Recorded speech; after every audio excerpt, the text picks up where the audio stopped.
Olá, estamos começando com mais um episódio da série Imigrando com Mark Moraes. Estamos no episódio número 9. Nesse episódio número 9 eu vou falar de um visto bem interessante para profissionais e para empreendedores, aqueles que querem vir para os Estados Unidos. Hoje eu vou falar da categoria de visto EB2 através da modalidade Interesse Nacional.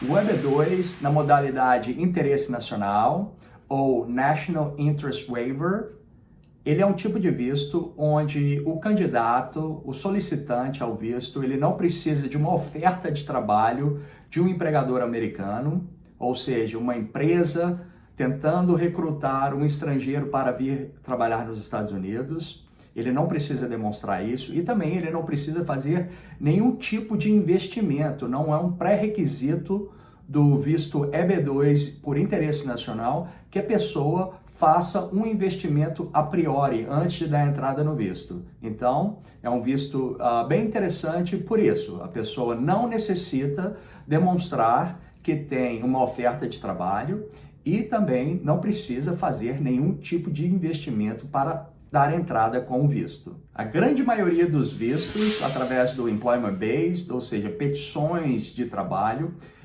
exige que o candidato tenha um patrocinador, um sponsor, um empregador americano que faça uma oferta de trabalho para ele e também seja sponsor, patrocinador no processo de certificação laboral. É um processo bastante longo, aí, pode levar 10 meses a 1 ano, onde a empresa tem que demonstrar para o Departamento de Trabalho que precisa contratar o estrangeiro e, ao contratar o estrangeiro, não estaria impactando negativamente o mercado de trabalho americano. Em outras palavras, a empresa estaria demonstrando para o Departamento de Trabalho americano que não estaria deixando de contratar um americano ou um residente permanente dos Estados Unidos ao contratar aquele estrangeiro. Então, esse processo de certificação laboral, além de bastante complexo, ele atrasaria aí em 10 meses a 1 ano, além do tempo normal de processamento do caso do solicitante. Então, por que o EB2 ele é chamado nessa modalidade EB2-NW, National Interest Waiver? EB2 por interesse nacional, porque o candidato ele tem que demonstrar para o governo americano ou para a imigração que ele não só tem um grau avançado, depois eu vou explicar melhor o que seria um grau avançado, ou, na falta de um grau avançado, que ele seria um estrangeiro com habilidades excepcionais. Também vou explicar os requisitos para demonstrar habilidades excepcionais. E, após passar por isso, ele tem que demonstrar que o que ele vai fazer nos Estados Unidos, o que ele pretende fazer, é de interesse nacional. Portanto, se ele conseguir demonstrar que a proposta dele, os projetos dele no país, nos Estados Unidos, tem interesse nacional, o governo americano isentaria ele da necessidade dessa oferta de trabalho e desse investimento. Então, passando pelo grau avançado, habilidade excepcional e demonstrando que o que vai fazer no país é de interesse nacional, o governo dá a isenção da necessidade de demonstrar que tem uma oferta de trabalho e pula toda essa etapa da certificação laboral junto ao Departamento de Trabalho. A primeira fase do processo de EB2-NW, ou Interesse Nacional, é demonstrar que a pessoa ou ela se qualifica dentro da modalidade grau avançado ou dentro da modalidade habilidade excepcional. Não é ou. Se ela já se qualifica através da habilidade grau avançado, ela não teria que demonstrar habilidades excepcionais. Grau avançado nada mais é do que demonstrar que tem um PhD ou um mestrado, né? Ou, na falta desse doutorado, mestrado, que a pessoa tem no mínimo um bacharelado, tá? E mais 5 anos de experiência progressiva na área pós a conclusão do bacharelado. Então, grau avançado, doutorado ou mestrado, não tendo doutorado ou mestrado, um bacharelado e mais no mínimo 5 anos de experiência pós-bacharelado. Como ficaria essa situação da pessoa que não tem um grau avançado? Aí ela teria que demonstrar que ela é um estrangeiro de habilidades excepcionais. O nome, a princípio, assusta, né? Habilidades excepcionais. Mas se você for analisar os critérios para demonstrar habilidade excepcional, não é tão difícil assim, né? São 7 critérios, você teria que demonstrar que, mesmo não tendo um grau avançado, uma escolaridade formal, que você fez cursos de capacitação na sua área, né? Às vezes você participa de congressos, você faz um curso profissionalizante, então você demonstra através de certificados ou diploma que você atendeu esses cursos de formação.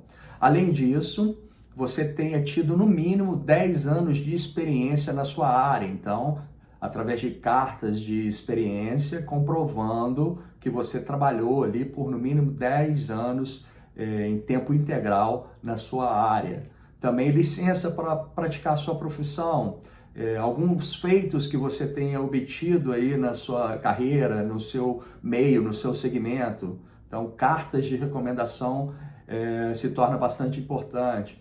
Ter auferido salário acima da média ali da sua categoria.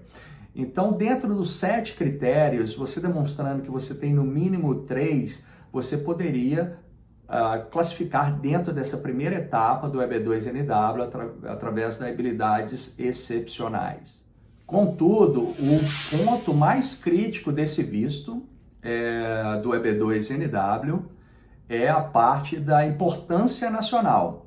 Você demonstrar para a imigração que o que você vai vir fazer nos Estados Unidos, seu plano profissional, sua proposta, seu projeto aqui no país, tem uma importância nacional. E como fazer essa demonstração que o que você vai fazer aqui é de interesse nacional, tem uma importância para o país? A imigração e o SCIS julgou um caso no final de 2016, um caso que ficou conhecido como Matter of Dinosaur, um caso que tem aproximadamente 10 páginas, onde o governo americano ele disse alguns critérios, determinou alguns critérios para o estrangeiro demonstrar que seria de interesse nacional o que ele vai vir fazer aqui. Ficou conhecido como os 3 prongs do Danassar. O primeiro prong, acho que um dos mais complicados de se alcançar, primeiro, demonstrar que a sua área de atuação ela tem um mérito substancial, ou seja, áreas como economia, saúde, tecnologia, engenharia, tudo isso são áreas que têm mérito substancial. Em tantas outras áreas aí são consideradas como mérito substancial. Além disso, você tem que demonstrar que o que você vai fazer especificamente aqui nos Estados Unidos vai ter um impacto mais abrangente do que simplesmente beneficiar aquele cliente para quem você vai estar dando consultoria ou beneficiar apenas aquele seu empregador. Você tem que demonstrar que vai ter uma abrangência mais maior do que simplesmente beneficiar uma outra pessoa. Portanto, alguma metodologia que você desenvolveu, alguma técnica, alguma patente que você tenha, tudo isso demonstra a sua originalidade, a sua veia inovadora, que pode ser bastante benéfico para o país. Após conseguir demonstrar que a sua área de atuação aqui nos Estados Unidos ela tem um mérito substancial e o que você vai fazer tem uma importância nacional, um significado maior, uma abrangência maior, agora você tem que demonstrar que você está bem capacitado, bem qualificado para alavancar esse seu projeto no país. Você disse que vai fazer A, B ou C aqui no país, você tem que demonstrar que você tem qualidades para desenvolver esse projeto. Então, vai ser analisado todo o seu histórico escolar e profissional passado seu. Então, depois de analisado a importância nacional, que você está bem posicionado, bem capacitado para alavancar o seu projeto nos Estados Unidos, agora vem o terceiro prong, que é um prong um pouco subjetivo, né? Porque você tem que demonstrar, convencer o julgador que, ao analisar a importância de você vir para cá, ter um profissional qualificado aqui no país, versus proteger o mercado de trabalho americano. Com base na informação que o estrangeiro apresentou para o julgador, ele convenceu de modo substancial que o governo americano deveria eximi-lo da necessidade daquela oferta de trabalho e passar pelo crivo do Departamento de Trabalho.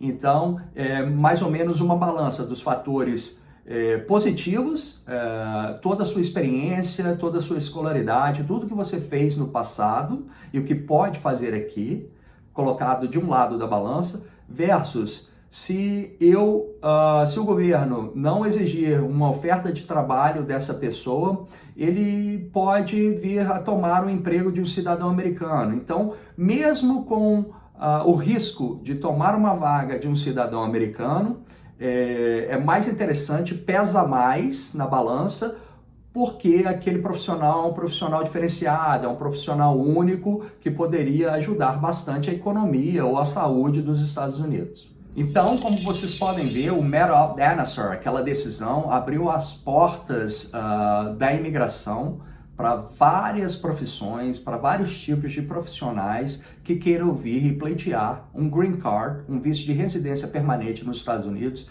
sem precisar demonstrar aquela oferta de trabalho, sem precisar passar pelo crivo do Departamento de Trabalho através da certificação laboral, um processo longo, complexo, e sem precisar fazer aquele investimento altíssimo aí de no mínimo $900 mil. Acabou que o EB2 se tornou um visto muito popular, principalmente para os brasileiros. Então acontece que vários interessados chegam até a mim dizendo, olha, eu já sou qualificado para o EB2. E quanto custa o processo de EB2?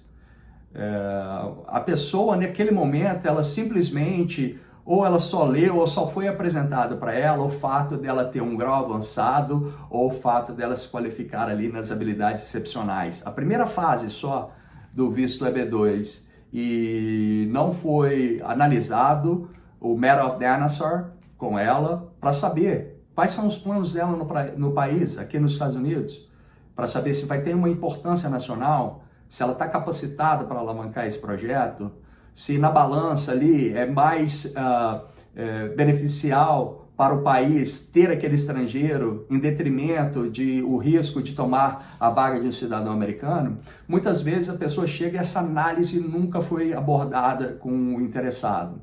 Então não é tão simples, é um visto bastante complexo e que precisa realmente da análise e da ajuda de profissionais qualificados que entendam bem desse visto. Portanto, de profissionais que estão atualizados, que estão sempre lendo as decisões do órgão de apelação, do USCIS, para entender quais os últimos acontecimentos, quais os últimos casos que estão sendo aprovados, para se ter uma ideia de que a jurisprudência ali é favorável a um caso especial, um caso particular. Então é isso, o EB2-NW é um dos vistos dentro do ordenamento jurídico da imigração em que você pode prosseguir sem ter que apresentar uma oferta de trabalho, sem ter que fazer investimento. Então, no próximo capítulo eu vou falar sobre o EB1, através da modalidade Habilidades Extraordinárias, onde também você não precisa de um patrocinador, de uma oferta de trabalho.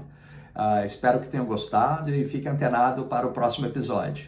Um abraço e até a próxima.